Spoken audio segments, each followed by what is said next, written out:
अभी दिख रहा है? अभी नहीं आ रही प्रभु जी। प्रभु जी मैं पढ़ू तब तक। दिख रही है, आ गई प्रभु जी, आ गई। पढ़ रहे कोई और? पढ़िए माता जी आप। प्रहलाद शास्मि दैत्यानां कालः कलयतामहं मृगाणां च मृगेन्द्रो अहं वैनतेयस्य पक्षिणां। दैत्यों में मैं भक्तराज प्रहलाद हूँ। दमन करने वालों में काल हूँ, पशुओं में सिंह हूँ तथा पक्षियों में गरुड़ हूँ। तात्पर्य: दिति तथा अदिति दो बहनें थीं। अदिति के पुत्र आदित्य कहलाते हैं और दिति के दैत्य। सारे आदित्य भगवत भक्त निकले और सारे दैत्य नास्तिक।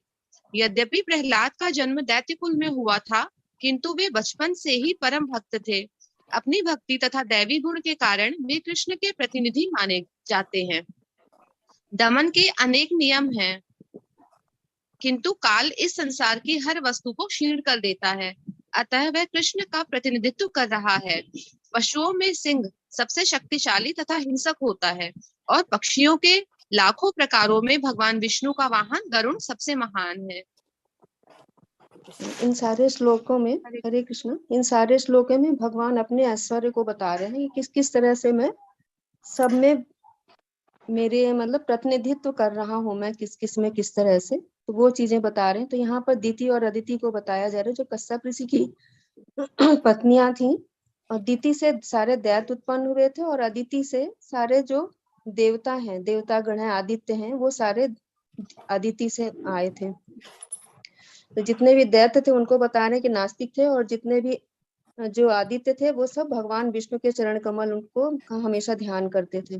तो इसमें भी आगे बता रहे हैं प्रहलाद जी का भी जन्म दैत्य कुल में हुआ था, लेकिन वो बचपन से ही परम भक्त थे, क्योंकि वो गर्भ में ही उनको ये ज्ञान मिला था नारद जी के द्वारा। जब उनकी माँ गर्भवती थी तो नारद जी के वहां ही वो रह रही थी। तो वहां पर वो नारद जी ने उनको विष्णु की भक्ति की शिक्षा वहीं पर उनको मिली थी। तो ये जब गर्भ में थे तभी से इनको वहां पर शिक्षा प्राप्त हो गई थी। तो ये बचपन से ही वे भगवत भक्त थे।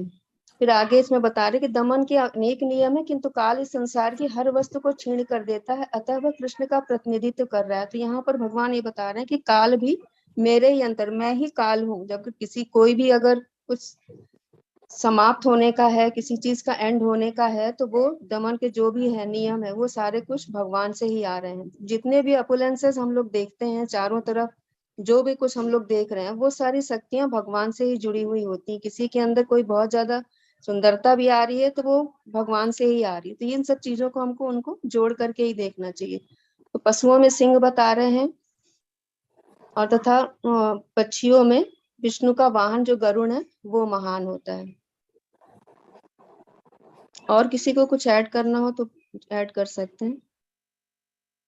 तो माता जी ये पॉइंट ऐड करना था कि इसमें दमन के लिए बताया काल है भगवान, काल प्रतिनिधि कर रहे हैं। तो उसमें ही जितने भी असुर हैं उन्होंने, भक्तों ने तो भगवान को भगवान के रूप में देखा, लेकिन क्योंकि असुर हैं वो नास्तिक हैं, भगवान को भगवान नहीं मानते, इसलिए भगवान उनके समक्ष मृत्यु के रूप में प्रकट हुए हैं। चाहे वो कंस हो, हिरण्यकश्यप हो, वो या जो भी राक्षस हो, उन सबके समक्ष रावण हो, तो वो सब भगवान उनके लिए मृत्यु काल रूप में आए थे, प्रकट हुए थे। तो उनको हमेशा ही भय लगता था कि उनका काल नजदीक आ रहा है।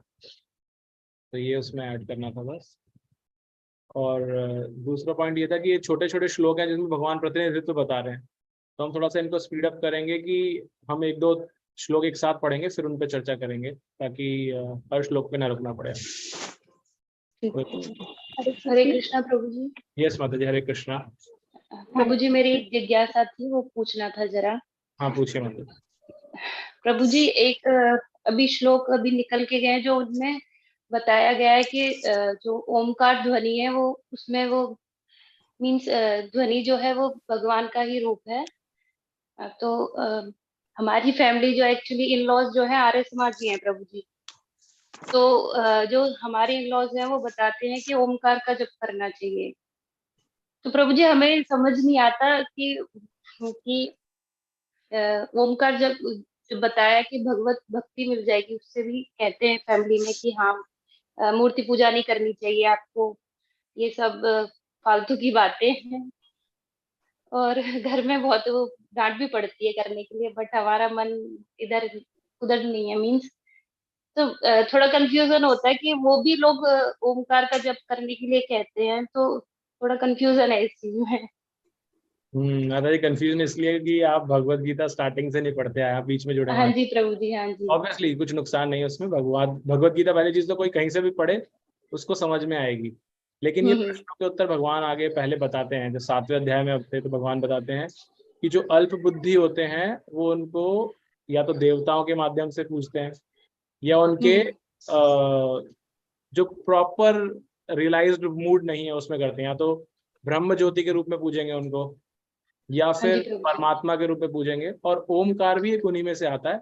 तो भगवान का वो प्रत्यक्ष रूप नहीं है, और बताया गया प्रत्यक्ष रूप 100% भगवान का रियलाइजेशन है। जैसे आदान प्रदान कर सकते हैं ना, अगर कोई बोले आपसे कि आप जैसे अभी दिख नहीं रहे हमें, सिर्फ आवाज हाँ सुनाई जी। देती है आपकी, राइट? तो हम इमेजिन ही नहीं कर सकते आप कैसे दिखते हैं, राइट? अगर आप दिखते हैं जैसे इंदुलेखा माता जी दिख रहे हैं तो उनसे आदान प्रदान किया जा सकता है, करेक्ट? तो ऐसे ही भगवान का जो निर्विकार रूप है, जब दिखते नहीं है भगवान, उस रूप की हम बात करते हैं, उनकी पूजा करते हैं, तो क्या है, वो पार्शियल रियलाइजेशन है, उनको प्रॉपरली नहीं जाना। लेकिन जब हम देख सकते हैं उनको, विग्रह फॉर्म में देख सकते हैं, उनकी लीलाओं को समझ सकते हैं, तो प्रॉपर रियलाइजेशन है। लेकिन ये बोलना कि वही एक सही तरीका है, ऐसा नहीं है। भगवान ने बोला है कि हर व्यक्ति की चेतना का स्तर अलग अलग है। तो इसीलिए भगवान ने ये, भगवान की क्या बोलते हैं, हमारे ऊपर कृपा है कि भगवान हमारे साथ जबरदस्ती नहीं करते।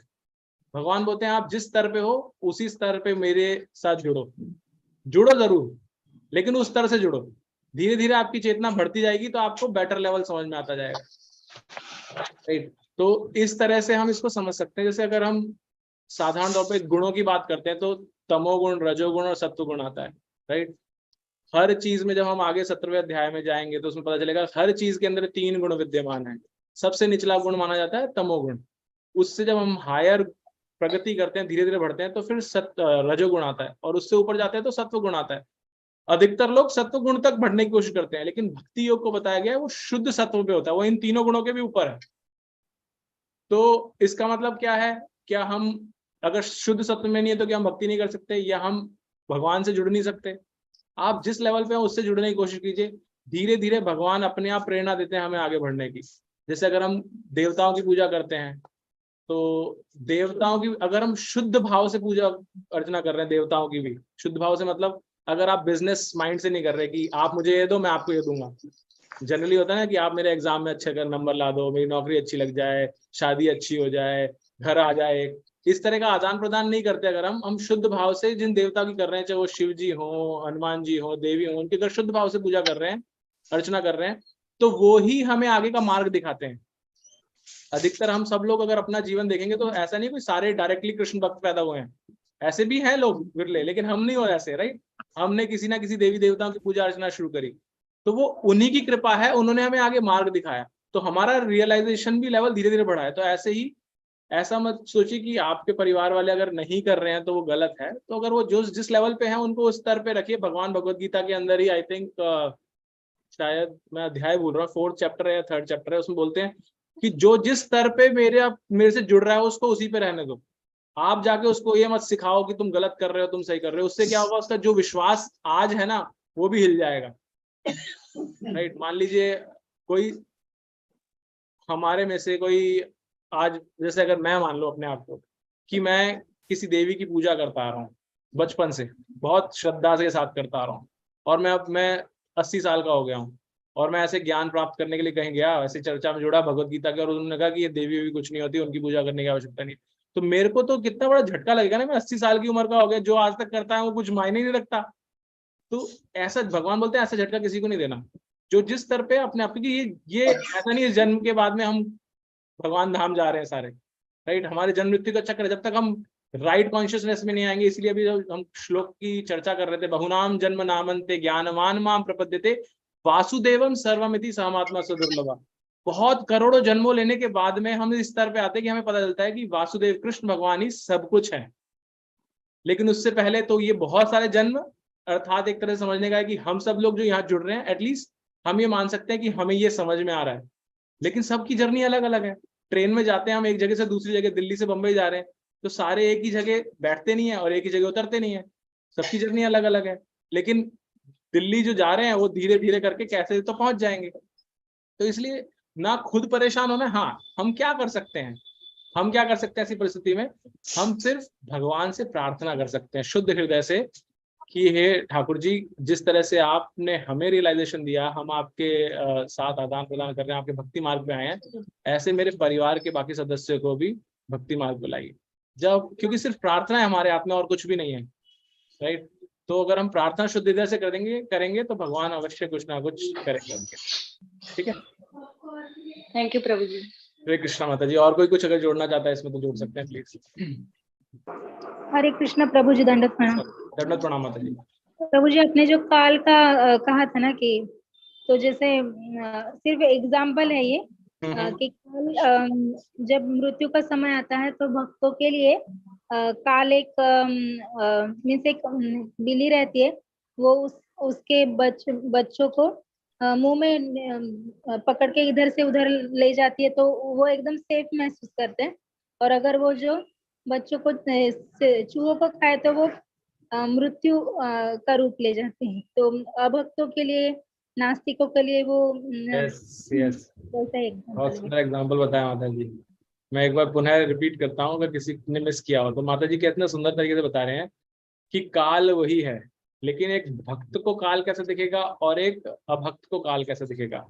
यानी कि अभक्त को या नास्तिक को क्या होता है, काल से डर लगता है, जो हम बोल रहे हैं ना, डर, मृत्यु का डर। लेकिन भक्त को उसी मृत्यु से डर क्यों नहीं लगता? कि बिल्ली को अगर हम काल रूप में समझें तो बिल्ली अपने बच्चों, जो छोटे छोटे बच्चे होते हैं, उनको एक जगह से दूसरी जगह कैसे लेके जाती है? आपने देखा होगा, मुंह में दबा के लेके जाती है ना, अपने टीथ के अंदर, दांतों में दबा करके इधर से उधर उठा के लेके जाती है। वो उठाना और एक चूहे को जिसको मार के उसका शिकार कर रही है, उसको भी दांतों में दबा के लेके जाती है, दोनों में फर्क है ना। तो ऐसे ही जो चूहे को पकड़ के ले जा रही है वो है अभक्त, जो भगवान में श्रद्धा नहीं रखते। तो उनके लिए वो मृत्यु का वो भय है। चूहे को भय लग रहा है, लेकिन उस बच्चे को भय नहीं लग रहा। उस बच्चे को पता है ये मेरी माँ है, तो उसके साथ वो संरक्षित है। तो इसी तरह से जो भक्त होता है उसको वो सेफ्टी प्रदान करती है। यही श्लोक भगवान बताते हैं, देवी हेषा गुणमयी, ये भी हम याद कर रहे थे अभी, देवी हेषा गुणमयी मम माया दुर्तया। तो उसमें बताते हैं कि कितने आसानी से हम उतर सकते हैं इस मृत्यु को। थैंक यू माता जी। आगे बढ़ते हैं माता जी। ज्योति माता जी, आप पढ़ लीजिए।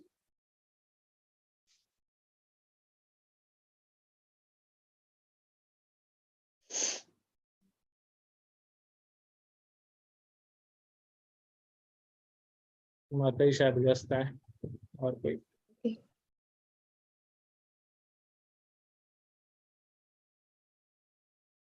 पुष्कर प्रभु जी हैं, तो पुष्कर प्रभु जी पढ़ ले। हाँ जी। पवन है पवत्मास्मि, राम है शस्त्र व्रतामहम, शशाणम मकर शस्त्रास्मि, श्रोत्र सामस जहान्वी। समस्त पवित्र करने वाले में मैं वायु, शस्त्रधारियों में राम, मछलियों में मगर तथा नदियों में गंगा। तात्पर्य, समस्त जलचरों में मगर सबसे बड़ा और मनुष्य के लिए सबसे घातक होता है, अतः मगर कृष्ण का प्रतिनिधित्व करता है। नेक्स्ट पढ़ो प्रभु जी। जी प्रभु जी पढ़ लीजिए। सर्गाणा मादित्रयश्च मध्यम चैवा अर्जुन, अध्यात्म विद्या विद्यानां वादः प्रवक्तामहम्। ये अर्जुन, मैं समस्त सृष्टियों का आदि, मध्य और अंत हूँ। मैं समस्त विद्याओं में अध्यात्म विद्या हूँ और तर्क शास्त्रियों में मैं निर्णायक सत्य हूँ। तात्पर्य, सृष्टियों में सर्वप्रथम समस्त भौतिक तत्वों की सृष्टि की जाती है, जैसा कि पहले बताया जा चुका है।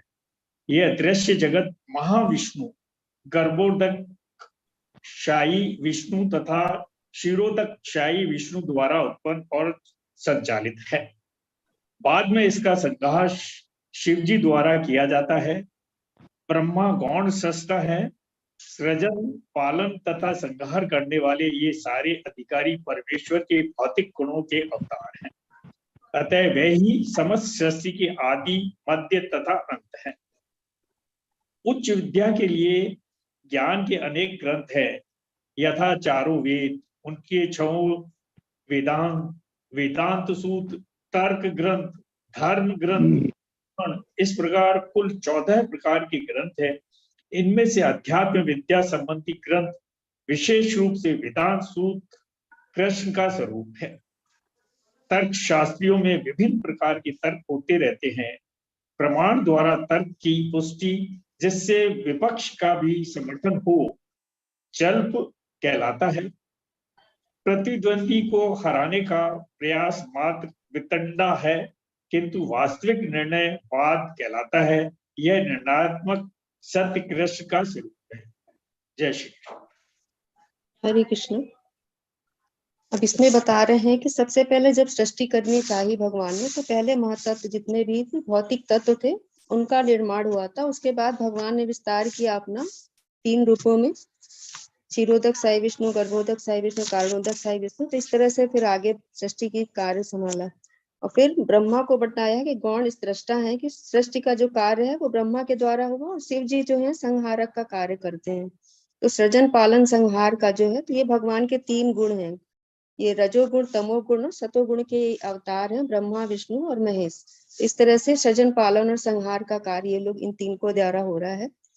फिर ग्रंथों के बारे में भगवान बता रहे हैं कि जितने भी वेदांत सूत्र हैं वो मैं ही हूँ। जो भी शब्द, जितने भी ग्रंथ निकले वो भगवान की वाणी है। वेद ग्रंथ जितने भी हैं सब भगवान से ही आए हुए हैं, तो ये बिल्कुल भी प्योर होते हैं।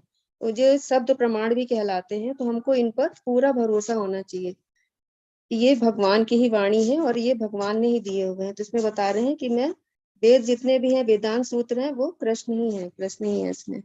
और तर्क के बारे में बता रहे हैं कि हमें तर्क के लिए बहुत लोग करते रहते हैं, तो हमें उन पर नहीं जाना चाहिए कि हमको बहुत ज्यादा तर्क वितर्क पे उलझना नहीं चाहिए। हमको अपनी जो सिद्धांत हैं, जो हमारे आचार्यों ने बनाया है, हमको उनमें दृढ़ रहना है और उसी को ही हमको आगे बढ़ाना है।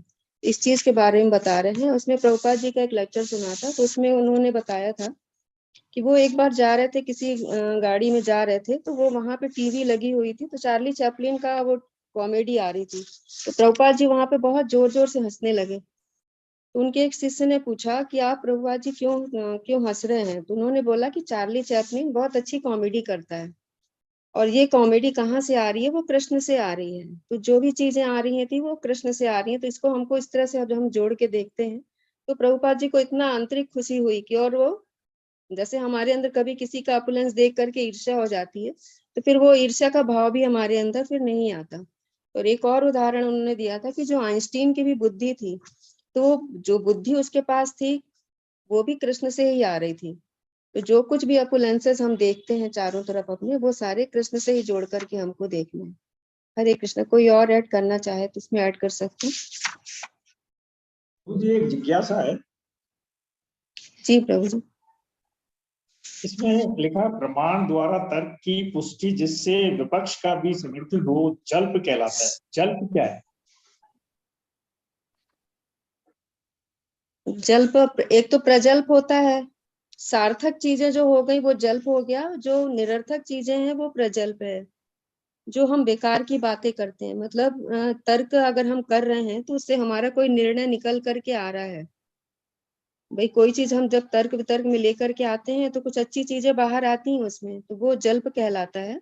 और जो प्रजल्प कहते हैं, जिसका कोई व्यर्थ की बातें हैं, जो हम लोग किसी की बुराई कर रहे हैं या किसी अन्य के बारे में आते, जैसे आजकल है युद्ध के बारे में लोग बात करते हैं, टीवी में जो चैनल्स आ रहे हैं जो न्यूज दिखाते रहे तो उनके बारे में बात कर रहे हैं, तो वो प्रजल्पा कहलाता है कि उनसे हमारी कोई सार्थकता सिद्ध नहीं हो रही, हमारा आध्यात्मिक उन्नति नहीं हो रही उसमें। लेकिन जब हम तर्क वेदों के आधार पर करते हैं तो उसमें हमारा कुछ निर्णय निकल करके आता है, तो वो हमारा जल्प कहलाता है। ठीक। हरे कृष्ण। हरे कृष्ण। आगे आगे बढ़ते हैं। आगे बढ़ना है प्रभु जी? हाँ माता जी आगे बढ़ते। सपना पुनिया माता जी पढ़ेंगे। हरे कृष्णा माता जी। हरे कृष्ण। अक्षराणाम् आकारः अस्मि द्वन्द्वः सामासिकस्य च अहम् एव अक्षरः कालः कालो दाता अहम विश्वतः मुखः। अक्षरों में मैं आकार हूँ और समासों में द्वंद्व समास हूँ। मैं शाश्वत काल भी हूँ और श्रेष्ठाओं में ब्रह्मा हूँ। तात्पर्य: आकार अर्थात संस्कृत अक्षर माला का प्रथम अक्षर वैदिक साहित्य का शुभारंभ है। आकार के बिना कोई स्वर उच्चारित नहीं हो सकता है, इसलिए यह आदि स्वर है। संस्कृत में कई तरह के सामासिक शब्द होते हैं, जिनमें से राम कृष्ण जैसे दोहरे शब्द द्वंद्व कहलाते हैं। इस समास में राम तथा कृष्ण अपने उसी रूप में हैं, अतः यह समास द्वंद्व कहलाता है। समस्त मानने वालों में काल सर्वोपरि है, क्योंकि यह सबों को मारता है। काल कृष्ण स्वरूप है, क्योंकि समय आने पर प्रलयाग्नि से सब कुछ लय हो जाएगा। सृजन करने वाले जीवों में चतुर्मुख ब्रह्मा प्रधान हैं, अतः वे भगवान कृष्ण के प्रतीक हैं। हरे कृष्ण माता जी। एक और पढ़े माता जी। हाँ पढ़ लीजिए प्रभु जी। मृत्युः सर्वहरः च अहम् उद्धवः च भविष्यताम् कीर्तिः श्री वाक् च नारीणां स्मृतिः मेधा धृतिः क्षमा। मैं सर्वभक्षी मृत्यु हूँ और मैं आगे आने वालों को उत्पन्न करने वाला हूँ। स्त्रियों में मैं कीर्ति श्री वाक् स्मृति मेघा धृति तथा क्षमा हूँ। तात्पर्य: जो ही मनुष्य जन्म लेता है वह क्षण क्षण मरता रहता है। इसी प्रकार मृत्यु समस्त जीवों को हर क्षण भक्षण करती रहती है, किंतु अंतिम आघात मृत्यु कहलाता है। यह मृत्यु कृष्ण ही है। जहाँ तक भावी विकास का संबंध है, सारे जीवों में छह परिवर्तन होते हैं।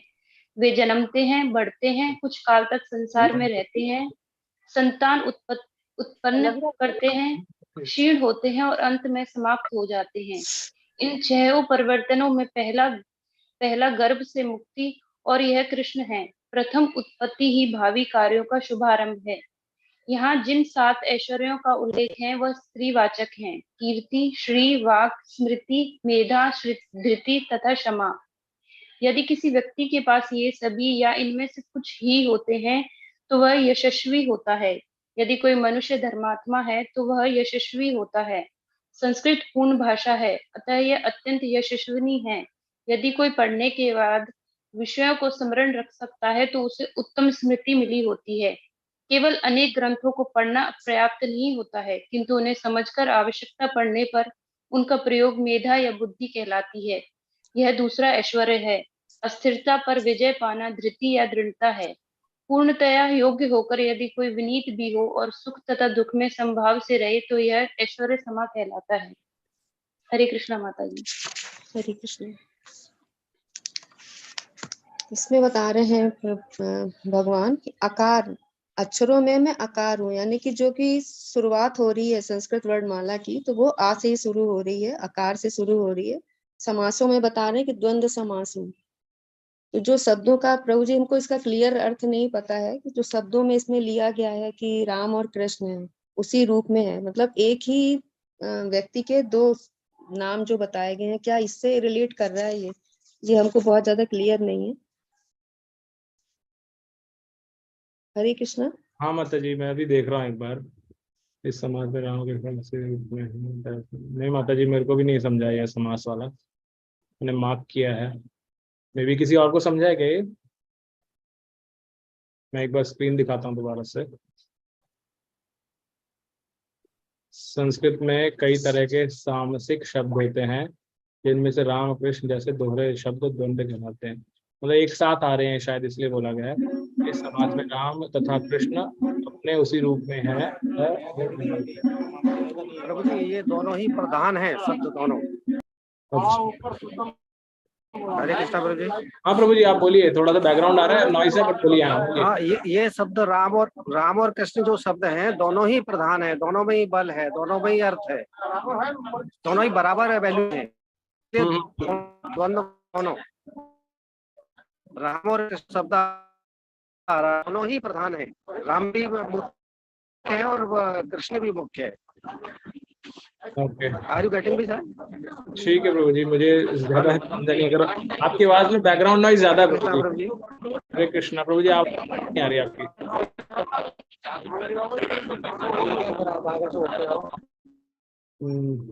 प्रभु जी आपको आवाज नहीं आ रही, मैंने आपको म्यूट किया है अभी क्योंकि नॉइज बहुत ज्यादा आ रही है। माता जी इसको अभी स्किप करते हैं इस पॉइंट को, कल प्रभु जी अगर बेटर प्लेस पे होंगे तो बात करेंगे इसके ऊपर, या फिर मैं भी ढूंढता हूँ इसके बारे में थोड़ा सा। ये थोड़ा सा संस्कृत व्याकरण वाला पार्ट है शायद, तो थोड़ा समझना पड़ेगा। जी प्रभु जी। फिर इसके आगे फिर वही ब्रह्मा जी काल का बताया है, जैसा पहले भी आपने बताया कि काल के रूप में, काल के रूप में है कृष्ण। फिर आगे सृजन करने के बारे में बता रहे हैं कि चतुर्मुखी ब्रह्मा से ही सारी सृष्टि का सृजन हो रहा है। तो ये जितने भी हैं सब भगवान कृष्ण के प्रतीक हैं। नॉइज तो नहीं आ रही है प्रभु जी? आ रही है ना? फिर आप कर लीजिए इसको आगे कंटिन्यू। ठीक है माता जी। तो इसमें आगे क्या बताया कि हर क्षण जीव क्या हो रहा है, मृत्यु की ओर जा रहा है। ये हमारा आध्यात्मिक दृष्टिकोण से सत्य है, लेकिन हम भौतिक जगत में रहते हैं तो क्या करते हैं, अरे बेटा 1 साल का हो गया, हैप्पी बर्थडे, फर्स्ट बर्थडे मनाओ। अरे आप 70 साल के हो गए, अब 70वां बर्थडे मनाओ, 50 हो गए। लेकिन ये हो क्या रहा है एक्चुअल में, हम कितना उल्टा है ना, इसीलिए बताते हैं भौतिक जगत आध्यात्मिक जगत का उल्टा है। ये हम 15वें अध्याय में पढ़ेंगे। प्रतिबिंब है, प्रतिबिंब का मतलब क्या होता है, नदी के किनारे आपने देखा होगा ना, नदी के किनारे पेड़ सीधा रहता है लेकिन उसकी प्रतिबिंब कैसे दिखता है, नदी के किनारे पे उल्टा दिखता है। तो जो भी आध्यात्मिक चीज है उसको भौतिक जगत में उल्टा होती है दिखता है।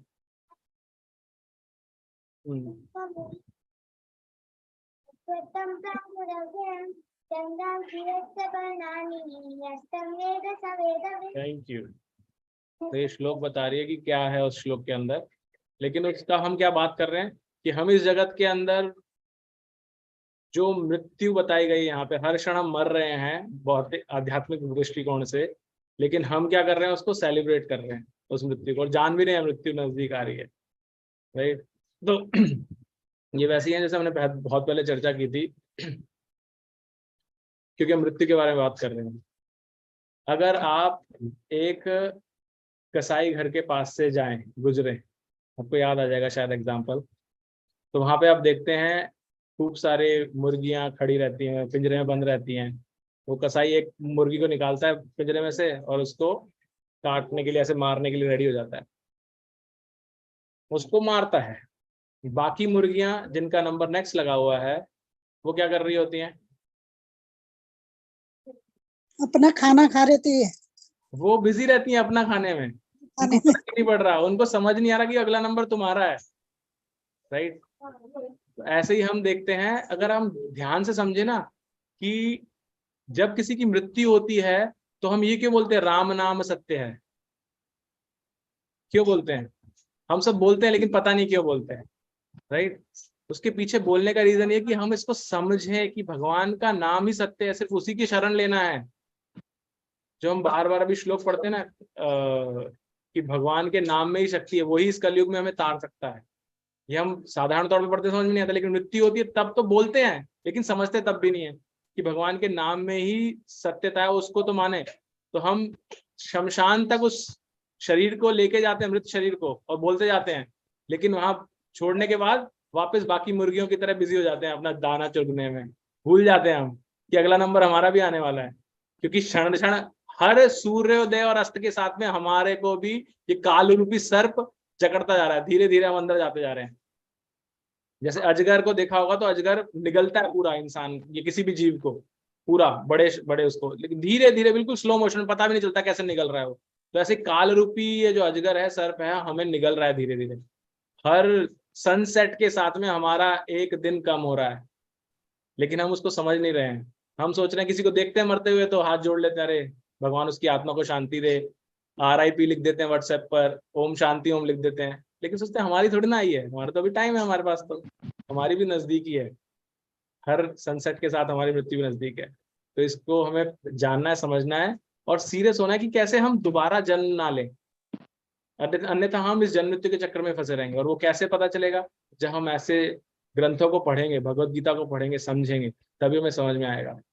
हरे कृष्णा प्रभु। यस प्रभु जी, हरे कृष्णा। इसी उदाहरण में दिया, एक दिन हम देख रहे हैं गौरांग प्रभु का एक प्रवचन मैं देख रहा था, उसमें उन्होंने डिस्कवरी का एक उदाहरण दिया।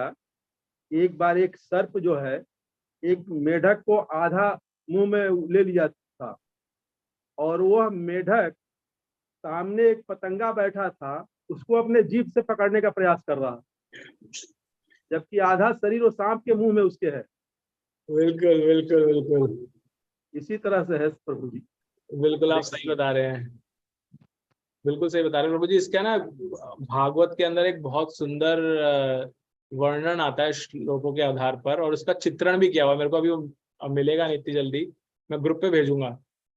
उसमें बताया अलग अलग चीजें कैसे, और हम भागवत पढ़ ही रहे हैं इसके बाद में, तो हमें समझ में भी वो मिलेगा श्लोक, तब हम उसको भी चर्चा करेंगे।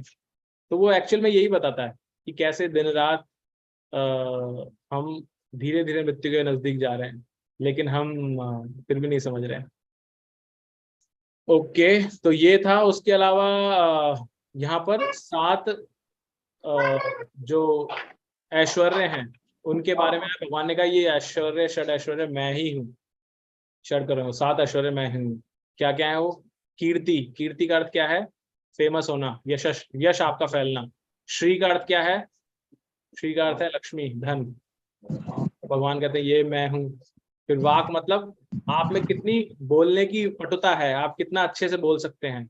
लेकिन ये वाक जो है, ये हमारे शास्त्र बताते हैं, ये वाक पटुता अगर आप शास्त्रों का, भगवान का गुणगान कर रहे हैं, उसके लिए यूज कर रहे हैं इस मुख का, आपको भगवान ने जो ये गुण दिया है उसका, तो सही उपयोग है, उसका सदुपयोग है। अन्यथा ये कैसा है? ये बिल्कुल ऐसे ही है। अभी तो हमने शायद परसों ही पढ़ा था ना, ऐसी जीवा का क्या फायदा, अदरवाइज वो मेंढक की तरह टटर करने वाली है अगर आप उसका यूज नहीं कर रहे थे। करेक्ट। तो वाक भगवान तब बता रहे हैं जब हम उसका यूज करें। स्मृति, स्मृति यानी कि आपकी मेमोरी, आप देखेंगे तो ये सब है क्या एक्चुअली। हम बार बार मैं आपको वही याद दिला रहा हूँ, ये जब भी कहीं आप देखे हैं, जैसे माता जी ने अभी चार्ली चैपलिन का एग्जाम्पल दिया, हमें कनेक्ट करना आना चाहिए कृष्ण से। 10वां अध्याय हमें सिखाता है कैसे हम कृष्णा कॉन्शियस बने, कैसे हमारी चेतना कृष्णमय बने। चेतना कृष्णमय कैसे बनती है? कि हर क्षण आप कृष्ण को याद कर सकें। प्रभुपाद जी की एक बहुत फेमस लाइन है जो हम कई बार पढ़ते हैं कई जगह, always remember Krishna, never forget Krishna. हमेशा भगवान को याद रखें। हमेशा कैसे याद रखेंगे? इन्हीं चीजों से। आप किसी को देख रहे हैं, चार्ली चैपलिन का एग्जांपल बताया, किसी को देख रहे हैं बहुत अच्छा वक्ता है, नरेंद्र मोदी को आप देखें बहुत अच्छा बोलते हैं, जुमले बोलते हैं। ऐसे लोग बोलते हैं जुमले मार बोलते हैं, वो तो कुछ भी बोल रहे हैं, वो एक पटुता है ना उनके अंदर, तो वो कृष्ण को रिप्रेजेंट करती है। आप कृष्ण दिखने चाहिए उसके अंदर। आप घर में देखते हैं, आप किसी बच्चे के अंदर उसकी बहुत शार्प मेमोरी है, तो उसकी मेमोरी को देखकर आपको कृष्ण याद आना चाहिए, भगवान ने दिया उनको इसका ऐसा। तो ये स्मृति, मेधा, मेधा यहाँ समझाया गया। मेधा क्या है? आपने तो ज्ञान तो अर्जित कर लिया, लेकिन उस ज्ञान का समय आने पे यूज होना चाहिए। अगर आप में इतनी भगवान ने काबिलियत दी है कि आप, कई लोग होते हैं पढ़ते रहते बोलते प्रभु जी हम पढ़ते तो बहुत है लेकिन याद कुछ नहीं रहता, राइट। तो ये मेधा नहीं है। मेधा क्या है? मेधा यहाँ बताया गया है ग्रंथों को पढ़ करके उन्हें समझकर आवश्यकता पढ़ने पर उनका उपयोग करना, तो ये मेधा है। तो अगर आप ऐसा कर पाते हैं, किसी को देखते हैं ऐसा कर रहा है, तो ये भी भगवान की रिप्रेजेंटेशन है एक तरह से। धृति क्या है? धृति है अस्थिरता पर विजय पाना, यानी कि बहुत ही अनडिसाइसिवनेस है, उसके ऊपर फोकस करके एक डिसीजन लेकर के आगे बढ़ना। एंड देन लास्ट में बताया क्षमा के बारे में, कि किसी को भी पूर्ण योग्यता होकर यदि कोई विनती भी हो, विनीत भी हो और सुख दुख तथा संभावना में रहे, तो मतलब क्षमा क्या है? क्षमा ऐसा नहीं है कि एक व्यक्ति था, वो युद्ध मल होता ना, मल युद्ध करने के लिए एक सुमो रेसलर था। उस सुमो रेसलर ने एक कमजोर काकड़ी पहलवान को बुलाया, बोला आजा मेरे से युद्ध कर। तो बोलता नहीं नहीं जा, मैंने तुझे क्षमा किया। काकड़ी पहलवान बोलता है ऐसा। तो ऐसा ये क्षमा करना माना जाएगा? नहीं माना जाएगा। वो डरपोक है, वो अपने आप को जबा रहा है ऐसे। तो क्या हुआ? इससे क्या पता चला? उसकी क्षमा क्यों नहीं क्षमा लग रही है हमें? क्योंकि उसमें वो योग्यता नहीं है। तो जब आपके पास सब कुछ है, उसके बाद आप क्षमा करें तो क्षमा है। अगर आपके पास है ही नहीं और उसके बाद मैंने क्षमा कर दिया, तो ये तो फिर गलत है, राइट। तो क्षमा की सही परिभाषा ये है। तो ऐसा जब होता है कि कोई एक्चुअली में कर सकता है, डिसीजन ले सकता है, कुछ नुकसान दे सकता है, लेकिन उसके बाद भी वो क्षमा कर रहा है, फॉरगिव कर रहा है, दैट इज वहां पे कृष्ण अपने आप को बता रहे हैं कि मैं ऐसी स्थिति में कृष्ण हूं। ठीक है, किसी कुछ ऐड करना है इसमें? हरे कृष्णा प्रभु जी। यस माता। तो महाराज का लेक्चर था, तो उसमें भी ये बताते हैं, वो बोलते हैं, हमेशा ही ये बोलते हैं कि अगर आध्यात्मिक उन्नति करनी है तो सबसे पहले तुम अपने अंदर क्षमा का गुण और माफी का ये गुण अपने अंदर विकसित करो। क्षमा कर दिया, किसी से अगर गलती हो गई है तो बड़े बन करके उसको क्षमा कर दो, उसको भूल जाओ, बिल्कुल ही भूल जाओ। अगर किसी के प्रति तुमसे अपराध हुआ है कि जाकर के उससे बोलो और क्षमा मांगो उससे। तो ये दोनों गुण आपके अंदर बहुत होने चाहिए, क्षमा भी कर सको और माफ भी कर सको। ये दोनों गुण उनके अंदर होना बहुत जरूरी है। हरे कृष्ण। यस माता जी। हिज होलीनेस राधानाथ महाराज बहुत ज्यादा सीक फॉरगिवनेस एंड फॉरगिव पे बहुत ज्यादा जोर देते हैं। ओके, अभी हम 43 हो चुके हैं, तो हम आगे नहीं पढ़ेंगे नेक्स्ट श्लोक, रेदर हम भागवतम का मंगलाचरण करते हैं और फिर भागवतम पढ़ेंगे। अभी हमने 34 श्लोक तक पढ़ा है, तो भागवतम का मंगलाचरण पढ़ने के लिए हम रेडी हो जाते हैं।